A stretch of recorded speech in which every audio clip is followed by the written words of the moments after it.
নমস্কার। এবার আপনাদের যেটা আমরা আপনাদের এসআর ফর্ম ফিল আপ করার নিয়ম জানাচ্ছি। ধরুন আপনার নাম 2002-এ নেই, শুধুমাত্র 2025 সালে রয়েছে। 2002-এ আপনার বাবার নাম আছে, কিন্তু আপনার নাম নেই। 2025 আপনার নাম আছে। সেক্ষেত্রে কেমনভাবে ফিল আপ করবেন?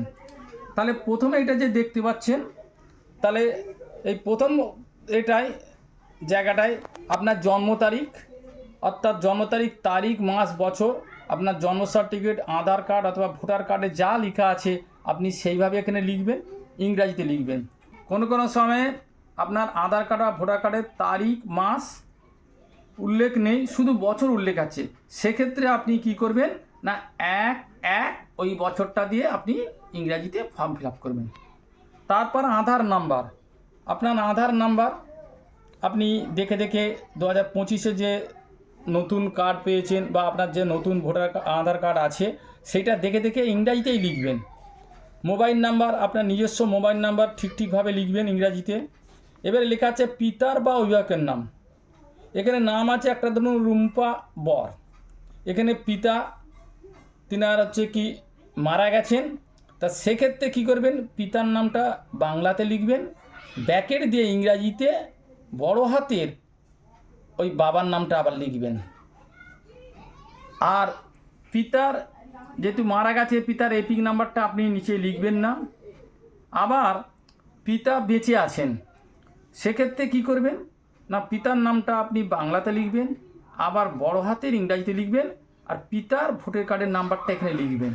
তাহলে এটা মনে রাখবেন, পিতা বেঁচে থাকলে তার নাম এবং তার এপিক নাম্বার দিচ্ছেন, পিতা বেঁচে না থাকলে তার নামটা শুধু লেখা হচ্ছে, এপিক নাম্বার থাকছে না।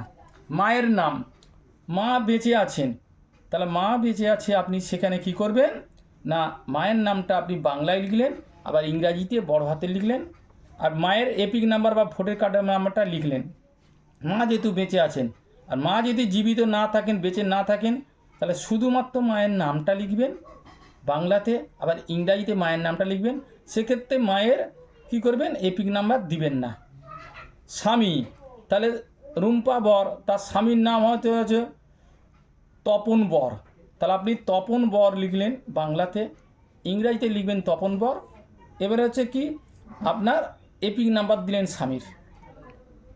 তাহলে এইটা আপনার গেল 25-এর লিস্টে। এবারে দেখা যায় অনেক সময় যে বিবাহিত নয়, অর্থাৎ বিবাহিত নয়, তখন স্বামী স্ত্রীর নাম এখানে কিছু লিখবেন না, স্বামী স্ত্রীর এপিক নাম্বার লিখবেন না, ওই দুটো জায়গা অবশ্যই আপনারা ফাঁকা রেখে দিবেন। এবার 2002-এর নাম নেই, 2025-এ নাম ছিল, 2000 নেই, সেক্ষেত্রে ফর্মটা কীভাবে ফিল আপ করবেন না, নাম এখানে আপনার দেখবেন এই যে রুম্পা বরের পিতার নাম এখানে যে লেখা আছে, মানে এতে 2002-এ আপনি দেখে দেখে তার বাবার নামটা এখানে দেখে লিখলেন। তারপর এপিক নাম্বার দেখবেন, এপিক নাম্বার যদি 2002-এতে থাকে আপনি এপিক নাম্বার দিলেন। অনেক সময় দেখা গেল 2002-এ এপিক নাম্বার নেই, ফাঁকা, তাহলে আপনি কিচ্ছু লিখবেন না, ওখানে ফাঁকা রাখবেন। আত্মীয়ের নাম দেখবেন, আপনার যে লিস্টটা নিয়েছেন সেই লিস্টে আত্মীয়ের নাম দেখবেন, আপনার যে নাম সেই নামের পাশে আত্মীয়ের নাম, ধর রুম্পা বর, তার পাশে আত্মীয়ের নাম একটা লেখা আছে স্বপন বর। তাহলে আপনি ওইভাবে, একটা উদাহরণ হিসাবে আমরা বললাম, আপনি ওইভাবে আপনার আত্মীয় নামটা লিখবেন। তৃতীয়ত সম্পর্ক দেখবেন, ওই আপনার সিরিয়াল নাম্বারের সঙ্গে সম্পর্ক লেখা আছে, পিতা বা স্বামী। অনেক সময় পিতার জায়গায় স্বামী, স্বামীর জায়গায় পিতা ভুল লেখা থাকে, তাহলে আপনি এই ভুলটাই লিখবেন, আপনি ঠিক লিখবেন না, ওখানে যা আছে সেইটাই দেখে দেখে হুবহু লিখবেন। এবার জেলা, আপনার জেলা যেটা দেখবেন, ওই যে 2002-এর লিস্টটা নিয়ে এসছেন, ওই লিস্টে দেখবেন আপনার জেলা যেটা, সেটা জেলা লিখছেন। রাজ্যের নাম আপনি জানেন ওখানে লেখা আছে, ওটা লিখবেন।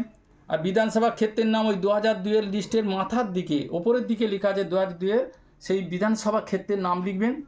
আর বিধানসভা ক্ষেত্রের নম্বর ওই মাথার দিকেই লেখা আছে, ওপরেই লেখা আছে, আপনি সেই নাম্বারটা লিখবেন। অংশ নাম্বার দেখবেন ওই 2002-এর লিস্টের ডান দিকে থাকবে, অংশ নাম্বার লিখবেন। আর ক্রমিক সংখ্যাটা দেখবেন, আপনার যে নামটা লেখা আছে ওখানে একদম ক্রমিক সংখ্যা দেওয়া আছে বা সিরিয়াল নাম্বার দেওয়া আছে, আপনি সেটাই এখানে লিখবেন, অন্য কিচ্ছু লিখবেন না। তাহলে এইভাবে ফর্ম ফিল আপ করবেন। আশা করি আপনারা সহজেই বুঝতে পেরেছেন। খুব মনোযোগ সহকারে ফর্ম ফিল আপ করবেন। বিএলও স্বাক্ষর করবে দুটো ফর্মেই। একটা ফর্ম আপনাকে দিয়ে দিবে, একটা ফর্ম উনি নিয়ে নেবেন। আজকে আমরা এসআইআর ফর্ম কীভাবে ফিল আপ করতে হয় আপনাদের জানালাম। নমস্কার।